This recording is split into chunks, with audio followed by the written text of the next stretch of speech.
Hey Diane, how you doing? Okay, thank you so much for including this very, very detailed synopsis based on your experience of the campaign so far. It seems like you've got some points of frustration here. Now, I made that video where I opened up the PSD and showed you why we're getting the results we're getting. And I'm wondering if this maybe was posted after or before you saw that video, because I'm seeing a couple of things in here that indicate the same inconsistencies that were um, uh, covered in that video.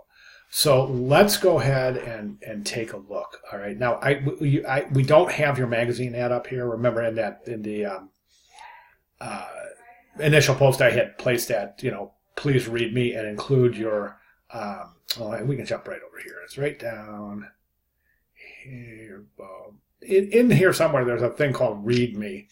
And it's a quick note that I had added to request that you guys submit a PDF of your magazine ad final so that we compare it to your banner ad. But either you posted this before you saw that or you missed it. But we don't have that magazine ad, so unfortunately we can't make those straight comparisons here.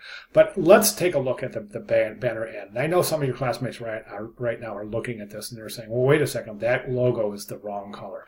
And you know what? You're right. It is the wrong color. And the reason for that, Diane, is because of the fact that you assembled this banner ad in Photoshop, right? And you placed some adjustment layers in that ad, in the actual banner ad. Now, what I would recommend is this. And so those adjustment layers are affecting the logo, the type, anything that falls below the adjustment layer in the layers palette of the Photoshop file is being affected by those adjustments.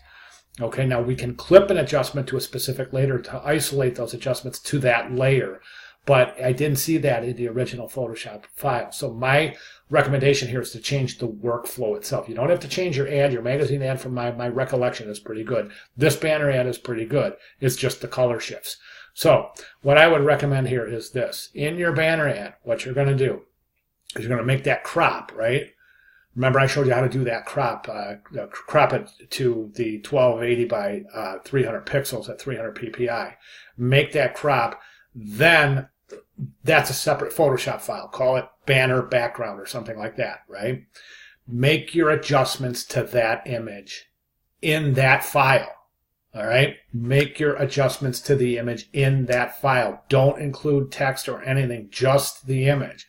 Then open another Photoshop file at 1280 by 300 pixels at 150 ppi. Then place the adjusted image in that new file. So the image is already adjusted. It doesn't need any adjustment layers. Then when you place your logo and your type, the adjustment layers won't affect the color. Okay, hope that makes sense. I'd like to see that definitely before. If you're having difficulty understanding, please let me know, and I'll see if we can clarify that additionally. But please let me know. I'll need to know. But otherwise, I would expect to see these changes made in your final submission. Now, the banner ad itself, I think it's great. I do. There's a couple of things missing. So this banner ad, this is the masked image. The hot tub, that was the masked image. That was placed at the bottom of your magazine ad. So we do need to include a masked image here. So what I would recommend is including a masked image. It's not going to work using the one from assignment 2-1, right? Because this is it. So just take a flower, like one of these flowers, or not one of these flowers, but a rose, this color or something, and just go ahead and mask out the background, and you can place it right here. Okay, couples getaway. I would left align this. Couples getaway, all inclusive. That's great. You've only animated the call to action. That's smart. That is a requirement. It's clearly visible here in the milestone GRA 220 milestone 1. I'm sorry, GRA 220 part 1 milestone 2 guidelines and rubric. Specifically, the second sentence indicates that you will enhance the call to action by using some basic Photoshop technique. So that's good. That's basically what that's saying, is you're only going to animate the call to action. So that's fantastic. So what I would recommend here again is this, is just take this couples getaway. Let's left align that right about there. Reduce the size of the subhead because right now it's too big in comparison to the headline. So we have couples getaway, reduce the size of the headline, left align that, take this right where it's at, just keep that animation. However, instead of blinking in and blinking out, I recommend fading in then fading out. Fading in, then fading out. So you want to slow that along just to enhance the relaxed posture of the ad itself.